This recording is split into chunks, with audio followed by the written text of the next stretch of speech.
This episode is brought to you by our friends at PeopleBench and Paperly. PeopleBench specialise in helping schools build their collective workforce and retain their staff. We all know the future of work is fast, flexible and connected, and we also know the crunch for talented teachers is on our doorstep. PeopleBench are here to help you manage and plan your workforce with an intuitive platform that can provide all the data you need to make evidence-informed decisions about your next staff and workforce strategy. Head to peoplebench.com to learn more.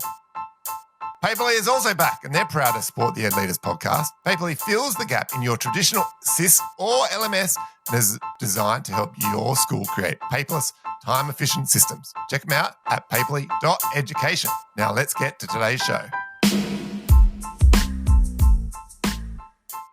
All right, welcome to Ed Leaders, the podcast covering all the interesting ideas about leadership, strategy, culture, and the business of K-12 education. I'm your host, Luke Kelly, and joining me each week in the chair is my co-host and colleague, Matthew Irving.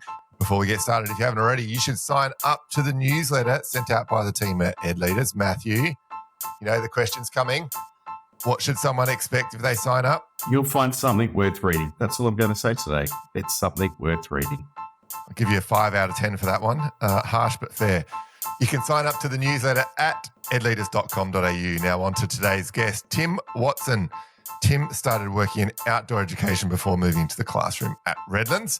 He spent 4 years at Abbottsley School and 14 years at Roseville College, including 10 as deputy principal, before commencing as the principal at Northern Beaches Christian School, a role he's held since October 2018. So without further ado, let's get to it. Tim, welcome to the show. Thank you. Now, we love to start the conversation, Tim, by you telling us a little bit about your journey in education, why you got into it, and the journey thus far. Sure. A child of teachers, said it was the one thing that I didn't want to do. Did history and law at uni, but found it was the history that excited me rather than the law. Worked in outdoor ed for a while as I thought about what was next, and I figured that if I could teach in an informal context, I could probably teach in a formal one too. So I went from there. And your journey as a leader throughout those roles? Yeah, look, it's interesting. One of the things as I jumped into leadership opportunities was that I didn't want to lose my edge as a teacher. And so I think one of the key things I had going for me was that I was an excellent history teacher, and I didn't want to become one of those heads of department who becomes a worse teacher by taking on the role. My view was that if I was on top of my own game, then I was probably meaningfully placed to help others to become better at theirs. I guess one of my key strengths over time was organisation. I used to joke that I became deputy because I knew how to fix the photocopiers. But I've always seen my role in leadership as helping others helping to create a climate along with others that makes it easier for people to do their job well. And Tim, you just talked about this idea that you didn't want to lose your craft of teaching. So what was it that motivated you to leadership and wanting to be a leader in schools? Look, it's a good question. I think probably the multiplier. You're a teacher, you have an impact on the 5 classes that you teach. You're head of department. All of a sudden, you're having an impact on the bunch of classes that those in your department teach. And then the same thing applies as you jump through. So we talked there about your journey as a middle and kind of your leadership style as you grew through your roles. Was there anything during that journey or people that helped shape kind of that leadership potential or capacity? Yeah, look, I was fortunate to work with a lot of excellent leaders, whether as colleagues or those who had employed me. Guy Gary Hill at Crewe, he was fantastic. Judith Wilden at Abbottsley, Bryony Scott at Roseville. There's some who stand out. And of course, I had the benefit of having a father who spent 50 years in education, 25 of them as a primary principal. So, effectively a mentor and a dad all in one. And what was that like? Talk to us about the relationship with your dad as you kind of went into leadership. Did he have the good oil for you most of the time, or was he a bit of a, could have been a critic at times, how dads can be? No, he's pretty good on just taking a back seat and listening, and then occasionally a bit of advice if necessary. And Tim, as you sort of mentioning some of those leaders, I'm really interested in what qualities did you see that really stood out to you and went, you know what, that is something I want to emulate. That is something that I want to be. Yeah, it's a good question. I think the way they relate to others was significant. I think their capacity to create, shape, and draw people to a vision was probably another. Yeah, that idea of a compelling vision of where we want to go and drawing people into it and then giving them the opportunity to go for it. And when you talk about like that shaping a vision there, is there elements of other people's vision that you've pulled in to become your vision of leadership or your vision of education? I would very much imagine so.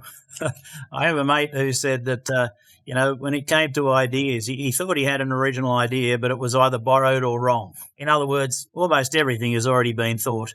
So there's no doubt that I've been shaped and influenced by the circumstances in which I've worked. But I guess, by reading and by conversations and by working alongside people, you come to a view of how you would do it. You think it's your own, but it's not. It's an amalgam. And can you describe what that is for you? Look, for us here at Northern Beaches, love learning. That's our vision. That's the whole point.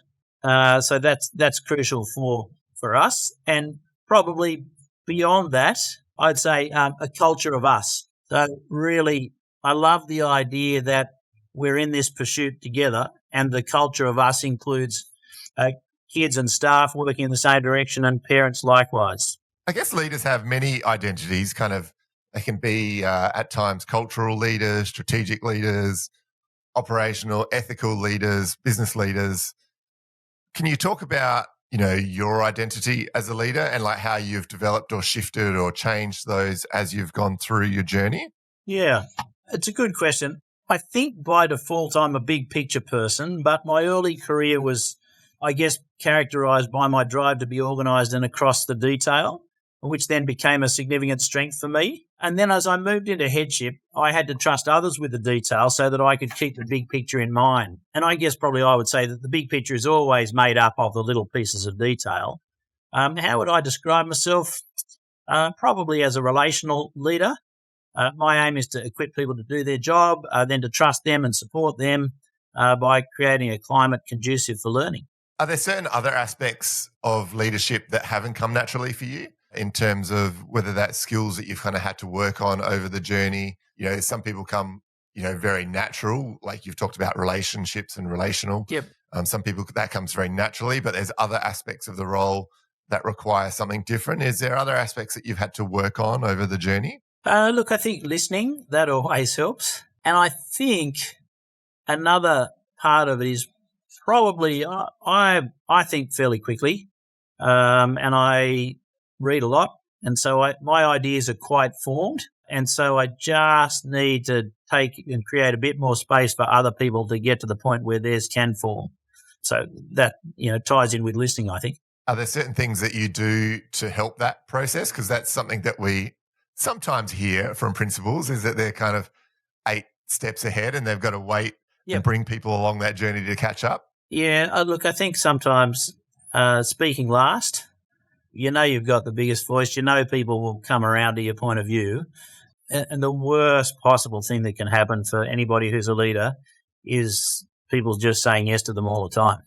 It's terrible. So you don't know if you're funny or not. You don't know if you're right or not.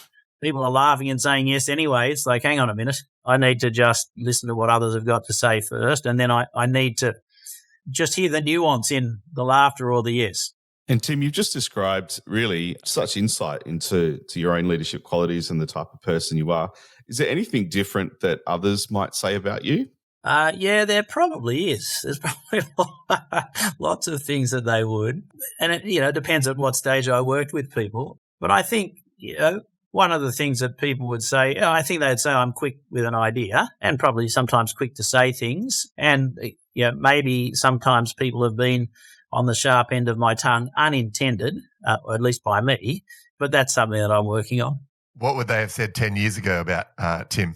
Probably that he needed to stop thinking that he was the smartest person in the room, even if he was. That doesn't resonate for me at all, Matt, about being in a room with you occasionally. Anything you'd like to add to that, Matt? No, other than I think I was reminded of that at least twice in my last week at school recently. Yes, might think I'm the smartest person in the room. And then there's always that catch line. Yeah, and probably am. But isn't that interesting? So, yeah, people humble you very quickly, don't they, Tim? They do. And I do like the line that says, if you're the smartest person in the room, you're probably in the wrong room. I like that. Sometimes Matt and I have talked about that notion of it's good as the leader in the room to speak last, but sometimes it's very useful to have not necessarily preempted someone, but that first responder, and how important that first responder can be in a group meeting, in a group context, because sometimes that person knowing where you want to go with the conversation can help set up the rest of the conversation. Any thoughts on that? Yeah, one of the things, and I think staff here would know it pretty clearly, is that I'm not into fake consultation. So if I know what I want to do, if we know where we want to go as a leadership team, then there's no point going to staff and seeking all different views. That's just disingenuous. So there are times when I'll say, look, this is what's happening and this is why we're doing it, and we aren't going to talk about it further because we're fixed on it already and because we believe this is the right thing to do.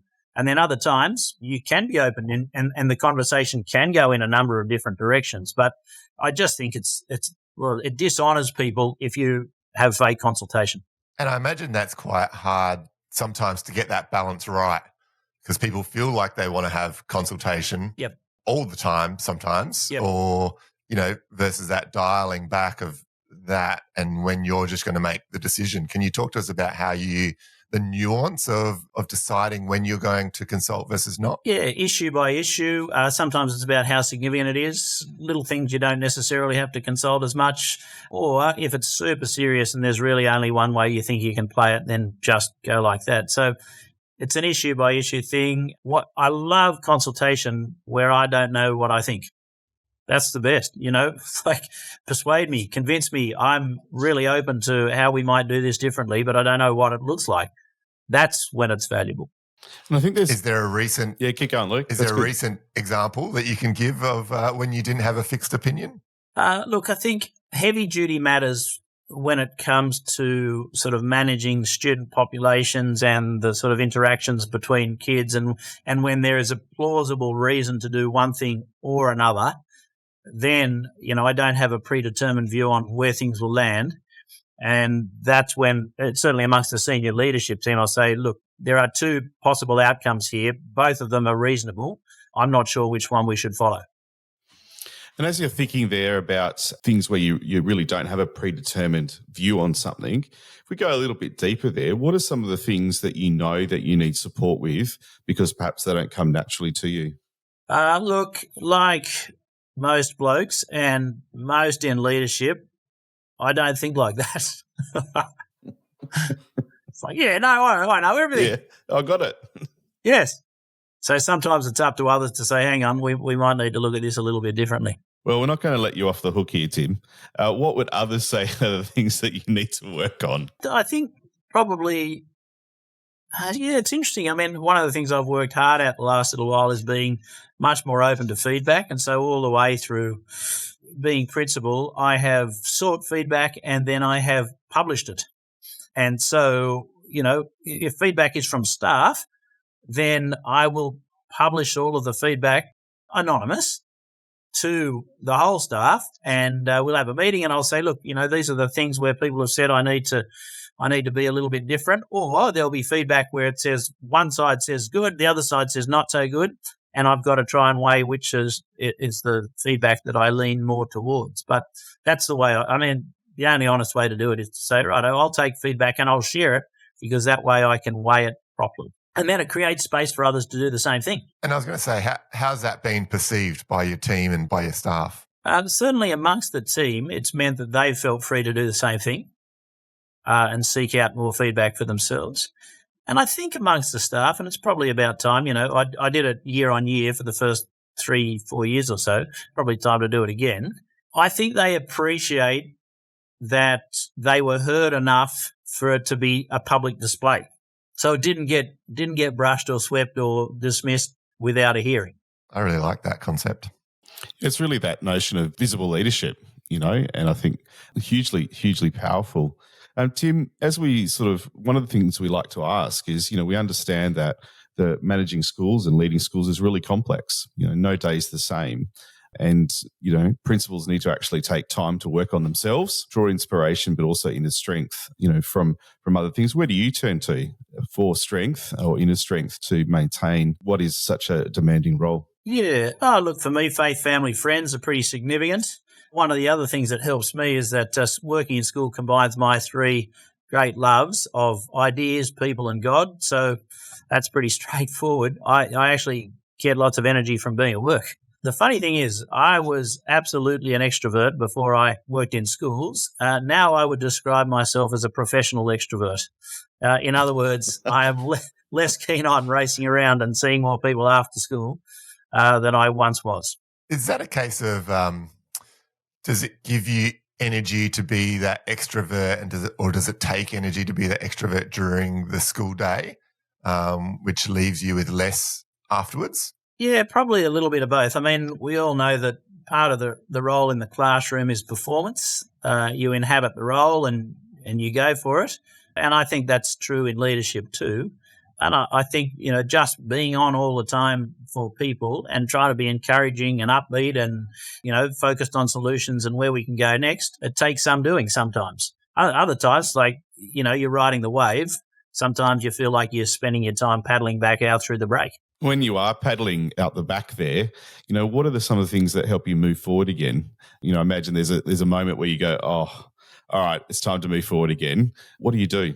For me, things like reading, things like hanging out with family, things like getting in the water, they give energy. But I think, in schools, if you're ever tempted to feel jaded, there's usually a good reason not to in the next hour of the day. So, and it can be as simple as just wandering, teaching a class or going and visiting a class, having an interaction with a kid, whether it's for a good reason or a difficult reason. It reminds you that education's deeply human and therefore happens in relationships, and that's a daily occurrence in schools. And I tend to like interacting with people. One thing we do also like to talk about is complexity when it comes to school leadership, because, as we all know, you couldn't make up some of the stories that we deal with as school leaders. True. And so we always like to kind of ask, what's a situation or a story that you've seen, over your journey that you just couldn't make up, and without any names or anything like that. But is there any story that you could possibly share with the audience? It's an interesting one because de-identifying some stories is like, hang on a minute, that's not going to work. I think when it comes to complexity, I'll sort of deal with the generalities first, and then hopefully we'll get a bit more specific. I've got a 4-word mantra: big picture, even keel. And this helps me to focus on what matters and to keep things in perspective. And so, yes, things are complex and they get tricky because you think about the interconnected web of relationships that happen in a school. You think about the interconnected web of relationships within a family of, 4 or 5 people, let alone a community of 1,200 kids and 800 families and 150 staff. Of course, that becomes complex. But my approach is to try and get, my view is you start with the simplistic, and then you get the complicated, and then you get the complex, and at the end of that, you get the simple. So I'm always trying to get to the point of simple. I find that gets harder the more moving parts there are. Let me think about a couple. I mean, probably the most, and this, I would say this was complicated rather than complex. You remember back to that Eyjafjallajökull, the Icelandic volcano. We had a bunch of kids in Paris at the time, just checked out of their hotel, and all of a sudden nobody's going anywhere. And so managing that, helping along with others to get them back in the hotel, to get a conference room booked out, to recognise that there was year 12 kids who were supposed to be coming back for their trials, and we had to create a study space for them in Paris and then try and navigate airlines. Again, I don't think that was complex. I don't think it was complicated.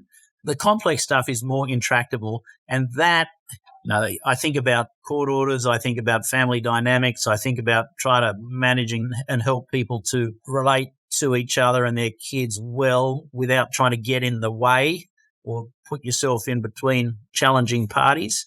Those are the sorts of things I think about in school.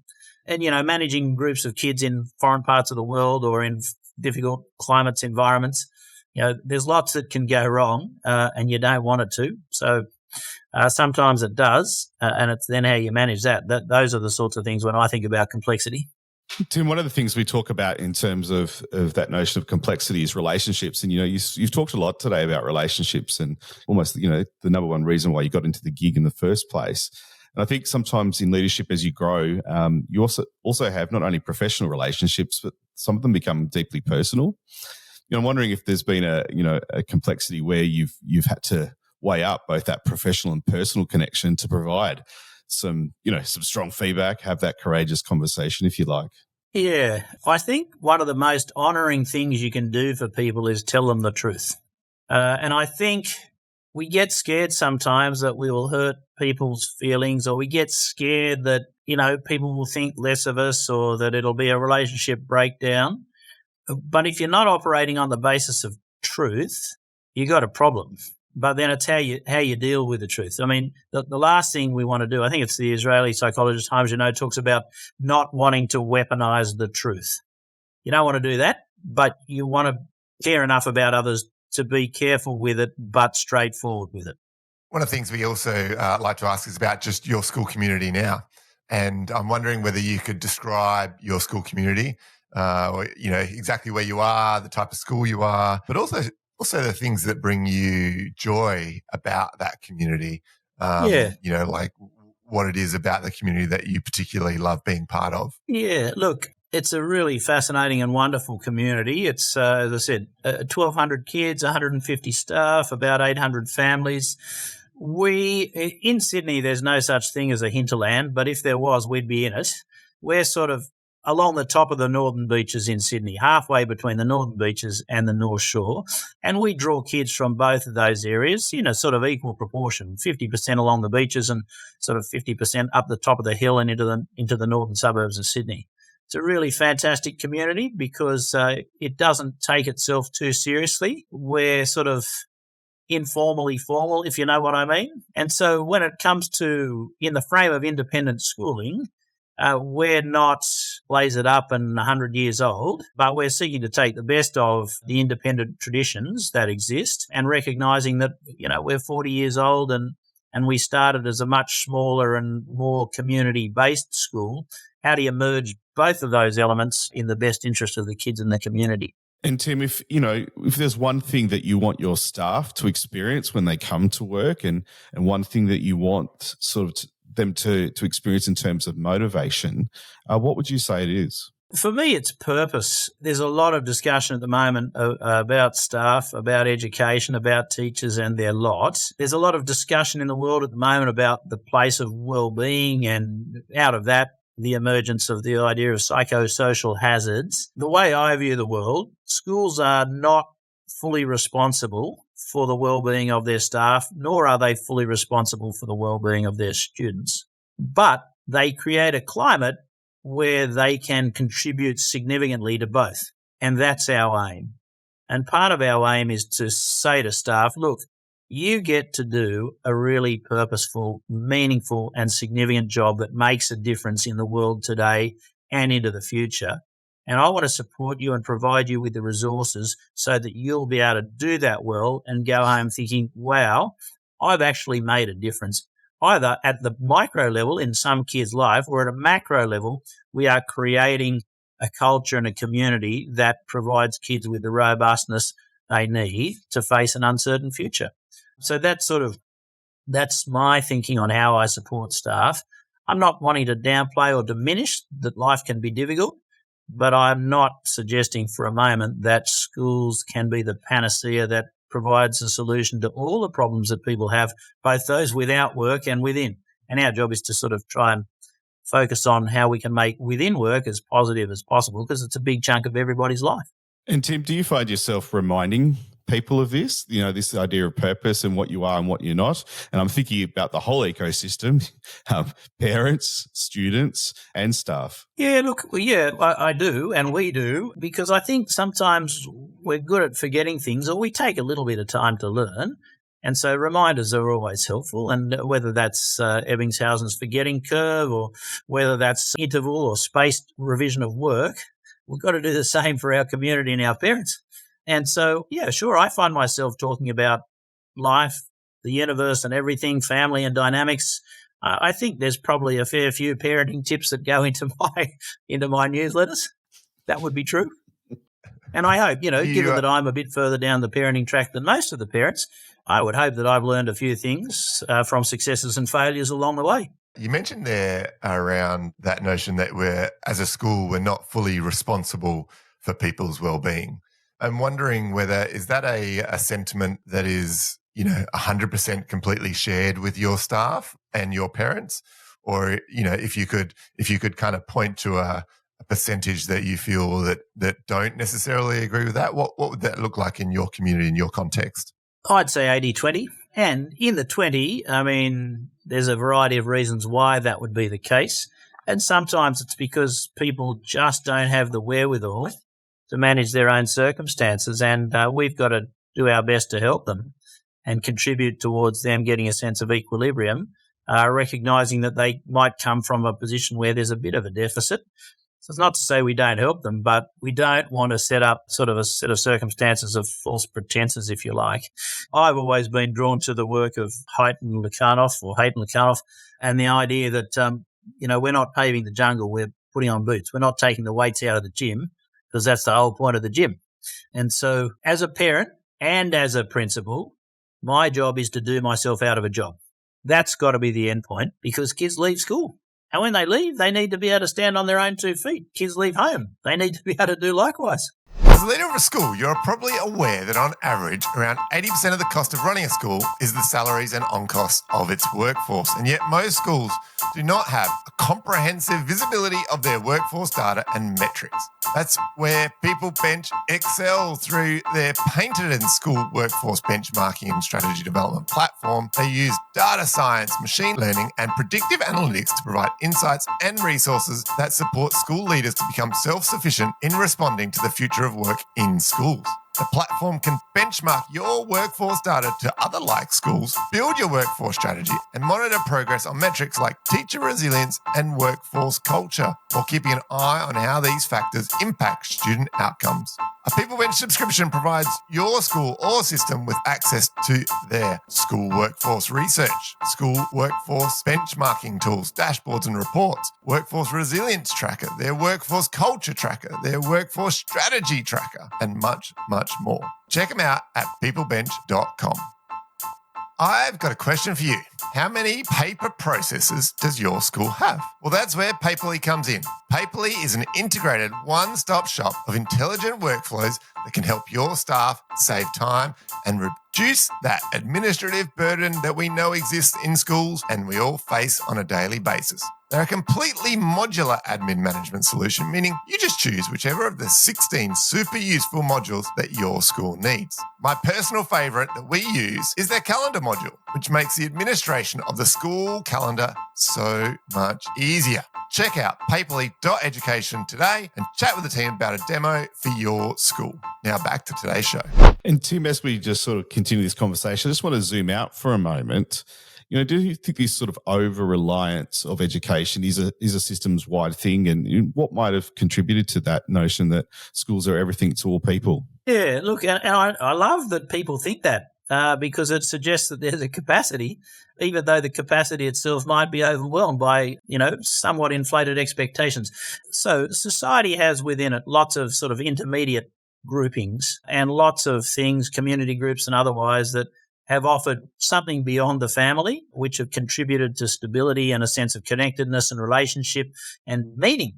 All of those things have been valuable, but for whatever reason, there has been a diminution, I think, in those things and their importance in the lives of people, whether it's the busyness of family life, whether it's an inward turn for a variety of reasons. But you can look at, and people have done a lot of work trying to figure out why society has changed and how. But one thing that remains stable, if you like, is schools. Schools there. It's still part of communities, and communities form around schools, especially when all the other intermediate organisations are either falling by the wayside or people are less interested in them, whether it's church, scouts, the local sporting club, Rotary, whatever it happens to be.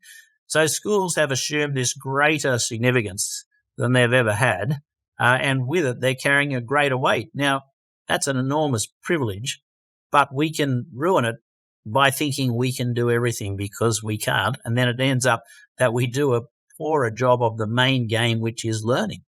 So, okay, for me, this is my line to our community. When we've got prospective parents coming, I say I want our students to leave with 6 things. I want 6 things to stick: values, effort, learning, character, relationships, opportunities. And if you're ahead of me, you'll have realized the reason I talk about them wanting to stick is because that acronym's Velcro. And so we want kids to take that away with them. But of course, there's learning in there, but there's also character. And they're both crucial. There's effort in there too. That matters enormously. And so it's across those 6 domains that kids need the resources to be able to then roll on out of school and into life. And when you think about those 6 domains, you can see that you're quite animated and passionate there for the listener.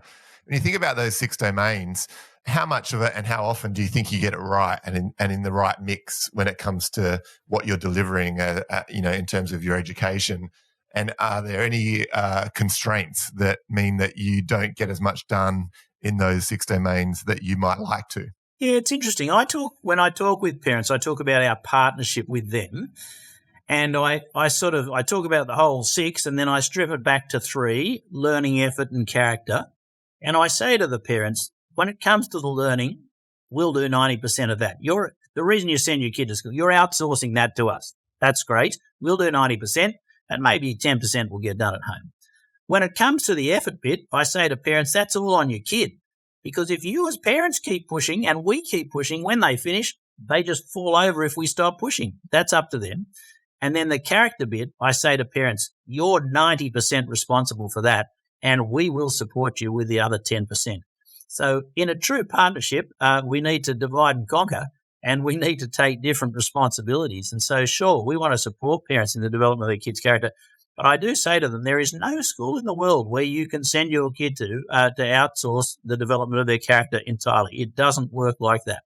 And is that notion then tied, we talk about character development effort, is it tied to this notion that parents actually are the number one educator first, and that schools are there to then support, shape, guide learning? Yeah, look, I think so, but I would characterise a difference between a couple of different types of learning, the primary and the secondary, as in I don't mean age-wise. There are things that are easier for us to learn because humans have been learning them since they've been humans, and there are things that are harder for us to learn because they've only been learning them for the last, I don't know how long writing's been around. What are you guessing? Are we saying writing's been around for 3,500, 5,500, 6,500 years? So school learning is a harder lot of learning to do than the learning we do at home, usually. Although having said that, we all know how difficult it is to change elements of our character that we'd like to change. So, take the point that they both can be difficult. But I think you're right that parents have the predominant responsibility for the growth and development of their kids, and they outsource support for that to schools with a very specific frame. That is, learning in an academic domain, but at the same time, we work along them and continue to help them with the development of their character of their kid, the way they relate to others, the provision of opportunities, the values that they develop within society and within family groupings. You talked there about the partnership with parents. Something that I was kind of commenting to someone recently, I think it was in the last few weeks, is that is it been a case of when we have this partnership with parents, and we've kind of been calling for this partnership with parents in schooling for, maybe the last 10, 20, 30 years, as we've continued to call for that partnership when it comes to education, that it's brought more and more parents into the school and into the conversations. And now we're at a point where they come to expect it, and therefore we're trying to have so many of those conversations with so many parents where they've kind of transferred some of that ownership because of we've been asking for it for so long? Yeah, look, I think that's partly to do with it. I think once upon a time, there was a higher level of trust in the partnership. And so there were fewer conversations about it, perhaps. And certainly the default position for most parents once upon a time when their child came home and said they got in trouble, the default position was, well, you probably deserved it. Whereas still the now, default position in my house. Yes, it was the default position in mine because it was true. Yep. But now parents are very quick to believe their kids. And our head of secondary here used to say, look, we'll only believe half of what they tell us about you if you believe the same about us. And I think there's a good measure of truth in that. That's so true. I love that. Yeah. And so one of the things I suppose we try to foreground it. We try in the process of kids becoming part of our community to say, look, these are the expectations we've got. This is the approach we have. What we want is congruence between our approach and your approach. And on tours here, I say to parents, because it's true, you have lots of great schools around here. You have fantastic choice. Choose wisely because you're going to find it hard to go wrong. But what you're looking for is the right fit for your child and your family and this school. Because, if you get that choice wrong and the school's approach is fundamentally different to the approach that you want to take as a family, you're banging heads together from the very start. And it's very hard if you've got absolutely different presuppositions. It's very hard then to work together. It's like a lot of relationships. A little bit of background legwork makes them work a whole lot better. I was also commenting as part of that conversation that, maybe we should move away from that old school notion of testing students to actually testing the parents. Yeah, and, so you get a really decent picture of what type of parent this is going to be. Yeah. I think our aim is to be as honest and upfront as we can be about what we offer so that they can make an informed choice. Because it's like the last thing we want ever is for kids to have that sense of dislocation at school, disconnect, and then have to cycle through school to school to school, because we know that that's not helpful for kids. We know that's not helpful for families. So, whatever we can do to help them choose wisely, so much the better for us all. So, Tim, I just want to zoom out again because I'm into zooming out at the moment. You talked a little bit there about sort of parents looking for the right school for their child. And we know that we work in a fairly competitive market depending on what our geographic circumstances are. How have you gone about being very, very clear about your values proposition, what you are and what you're not? Yeah, I think we work hard to recognise that we want to equip students for an open but uncertain future. And our line is that we do that by love learning. So vision, love learning. Why? Well, here's my definition of learning.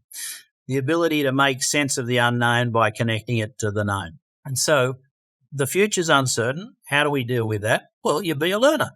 And that's our approach. So we want to equip kids to be learners so that the future will be as open as possible for them. And whether that means go to university or ending up in a trade, I don't mind. What I do mind is if kids do not have the wherewithal when they finish with us to be able to go on to the next steps of a successful and fulfilling life. And whether that's a character deficit, inability to relate because we haven't given them enough opportunities, because they've got a set of values that don't enable them to engage with others. All of those things are important. But as I said, the learning bit is the key piece. And so I guess I would say, yes, absolutely, we're into wellbeing and we do it very well, but it doesn't have primacy. Learning has primacy, and then the wellbeing and other things tuck in underneath and support the learning. So that's, if people will say, look, just send them here because my kid will be well looked after and will be well, yes, partly that's true, but they'll be challenged when it comes to their learning. So if you don't want them to be challenged, don't send them here. And to take that a step further, you mentioned earlier the congruence, or the taking the best of traditional kind of 100-year-old type schools, yep, and blending it with, a more modern approach. Can you elaborate on the aspects of a 100-year-old school that you wish to kind of embed within a younger school? Yeah. Look, I think culture, shared understanding, a sense of purpose. I think those values have often been espoused and spelled out for a long time. And so you don't have to spend quite as long sort of stating what the shared proposition is. People tend to sort of acknowledge it. Also, culture is really, really fantastic to build, but also really hard to build. I think we probably all know that it takes ages to build, but can be swept away in an instant. And I think the deeper and longer you've had a culture, the more robust and hard it is to sweep away. But the flip side of that, the harder it is to bring little changes that might refresh and continue to sort of invigorate and enliven those cultures. So we're at sort of a nice point where we've been around for 42 years, but I would love for there to be some deeper traditions for us, or to be a deeper understanding of some of the traditions that we have in place at the moment. The good thing about being younger, and the good thing about perhaps having less of the pressure and weight of tradition and history, is that there's a much greater openness to change and a capacity for it. One of the things that I am deeply indebted to my predecessor, Stephen Harris, for is the capacity of the staff here and the community to embrace change, because Stephen was a change agent in ways that I can't and never will be. But gee, it made it easy to do some little tweaks when I rolled in because everybody was fully prepped for it and had been there and done that in a much bigger scale prior to my time. And so there is a sense, Tim, coming into Northern Beaches, that there was that freedom of ideas, if you like, that notion of sort of risk taking. And do you think that, I guess, perhaps those pillars, if you like, still exist, and that your job has been sort of taking that there, leveraging those strengths and then moving in slightly different directions? Yeah, I'm really fascinated by the notion of risk-taking in education, and people talk about the whole, and this is a business idea, the fail fast, fail forward. My view is that I am not a risk minimizer, I'm a risk optimizer, which is also an interesting thing for a principal to say, and particularly to parents. They're like, hang on a minute, is my kid going to be safe at this school? Not what I mean. But one of the things we cannot do in schools, we cannot fail a generation of kids. We cannot fail a year group of kids. So we don't have that liberty, and therefore we have to be circumspect about the nature of the risks that we take. And my concern is that there are sometimes pushes into areas in education where the risk is too high, where failure is too great. And I think, we moved a fair bit down that track in some of the permissive culture, and, we don't want kids to be overly challenged, so we've got to give them pretty much a voice in everything, like whether they turn up to class, whether they sit down, whether they do what they're told, whether they do work. It's like, sorry, that's not going to work. I understand the imperative. I understand that you're trying to put responsibility on kids so they can grow, but sometimes the burden of responsibility can be too heavy for little blokes to carry. And so it's how do we help carry it with them until the point that they can carry it themselves. And so, yeah, look, I'm into risk, but not necessarily in that education setting, which might potentially put in harm's way whole cohorts of kids. Just to follow up on that permissive kind of culture, I wonder whether those same students who have significant student agency in kind of what they're determining, when they're going to do what, how they're going to do it, how when they get into the workforce 3, 4, 8 years later, the impact of those young people on that next part of their journey. And when they are expected to work, 5 days a week, being somewhere at 8:15, even like in a school context, the timetable, the grid works over 5 days and you're expected to be, and kind of you get that response of, actually, I want to start at 9:30, or I want to start, I only want to do 3 days a week, but I want to be paid for full-time work. Yep.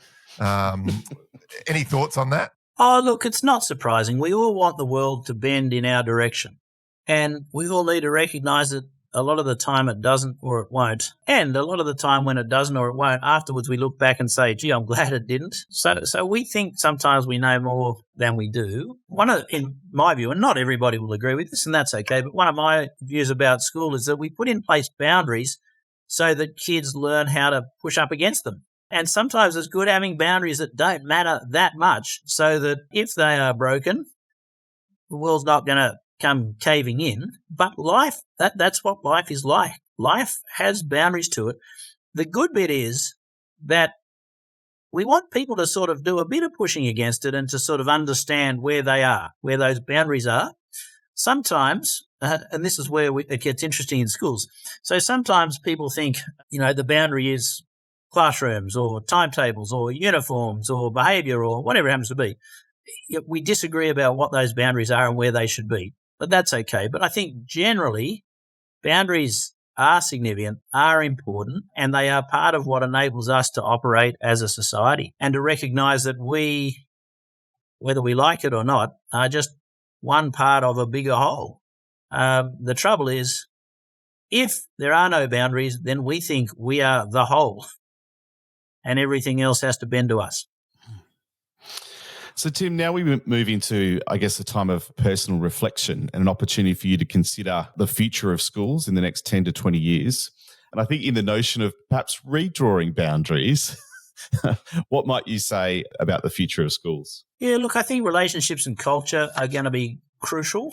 I like the fact that there are different approaches that different schools take and that people have the opportunity to make those choices, both as staff and as families, about where kids go. So I'm not necessarily going to impose a one-size-fits-all, and I think that sort of variegated approach is not a bad thing.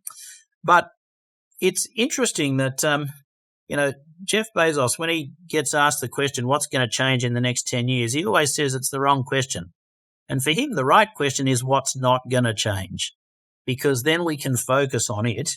And so I would say, and I've probably alluded to this before, that the need for values and for effort and for learning and for character and for relationships and for opportunity, that won't change. That will be constant.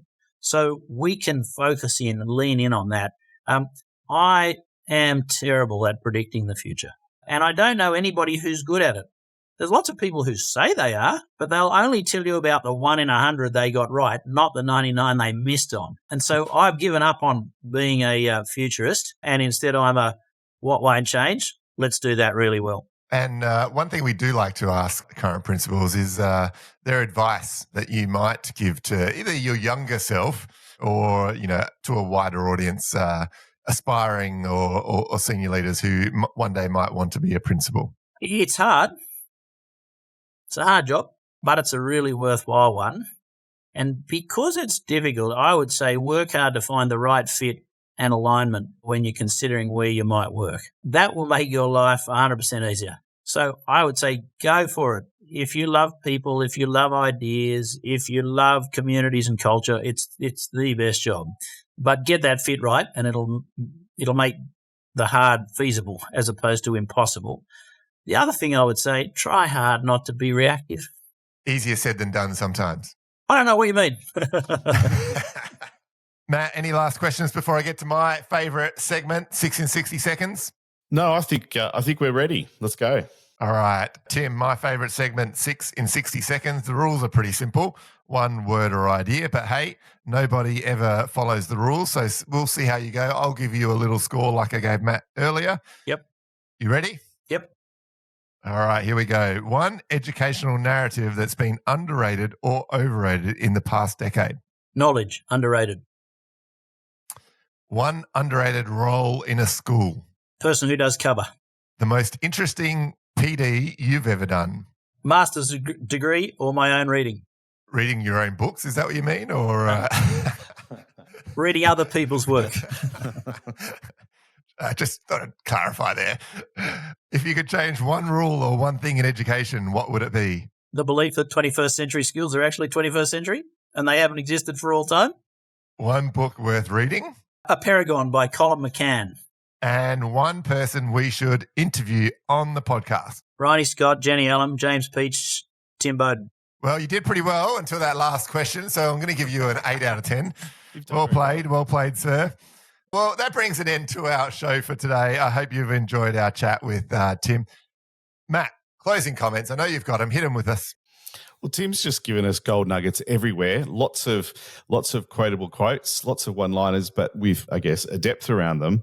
I've got sort of two comments, one around practice and the second one around purpose. For me, I love that notion of speaking last. That's probably my greatest weakness. No fake consultation and sort of seeking but publishing feedback, I think is a very interesting practice in being an authentic leader. And I really like that notion of honouring people, tell the truth. So I think in terms of practice, there's lots of things to take away today. In terms of purpose, just a reminder, learning is the fundamental purpose of schooling and it's the business of schooling and the business of school leaders. Risk-taking versus risk optimizing, I think is a really interesting one. Holding on to boundaries, even some of the small ones are really important. And I think something for us to consider is that schools are not responsible totally for well-being for our staff and students. And of course, we'll all take away the Velcro acronym from our conversation today. So practice and purpose are the sort of two domains that have really spoken to me this morning. How about you, Luke? Like always, mate, you've stolen a couple of mine, actually most of them.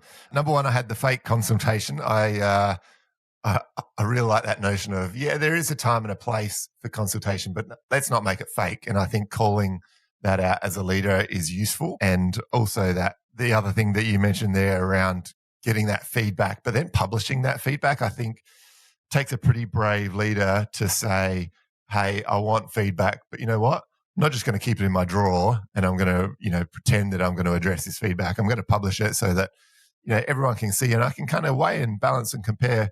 Some people say I'm doing a great job in this and others say I'm not. So look, I'm going to continue to try and work on both aspects of that. But you can't be all things to all people when it comes to being a leader. Another part I liked was that notion of professional extrovert, putting on that, part of your, your armor or your performance, but saving that for the workplace and then being okay with the fact that you don't have to be an extrovert, in all aspects of your life. You had a little quote there that I wrote down, which I really liked, which was, we're not going to take the weights out of the gym. And I really like that. Well, I'm going to take that, use that. As a school, that's not our job. It's not our job to take the weights, and that lends and leads to the fourth one, which is around, the boundaries and that you've got to have the boundaries there. And it's the role of the boundary is to kind of just see where they are and to push up against it. And that notion that it's nice to have a few boundaries that actually don't matter that much, so that when the boundaries come, which are of importance, or when people get older, that they're used to seeing them and having them in their lives. So for me, that was some key takeaways. Tim, any closing comments from yourself? No, look, I think you guys have done a great job of getting some wisdom or some ideas out of a rambling bunch of responses. And the only thing I would say is, gee, it'd be fun to have the boot on the other foot. I'd love to hear a bit more from you guys. Well, we're going to try to do that a little bit more as we go forward. And now I'm going to put Matt under the grill as he goes into his first full principalship. So look out for some hard-hitting questions to Matt in the future. Yeah, I can see Matt's looking forward to it already. Can't wait. Well, Tim, thank you for giving up your time to be on the podcast. For those who might want to connect with you, where's the best place they can find you on the internet if they want to learn more about your story and journey? Probably Twitter or LinkedIn, or check out Northern Beaches Christian School. Excellent. Now, for the audience out there, if you haven't already, please subscribe to the show. Don't forget to share the love. Tell a few of your colleagues that you listen to this awesome podcast and this awesome interview with Tim about educational leadership. Maybe the person responsible for your next PD day might be interested. As I mentioned at the top of the show, if you're not signed up for the Ed Leaders newsletter, you are missing out. We publish every few weeks, jam-packed full of nuggets to level up your school leadership game. Check out edleaders.com.au for more details. Thanks again to today's sponsors. Would be honoured if you could check them out. They help us to make this PD free for you, so please do the right thing and check them out. We'd be eternally grateful. You can connect with Ed Leaders and both of us on LinkedIn, where we'll keep you up to date with all the latest. Thanks again for listening, and we'll catch you next week. Go well.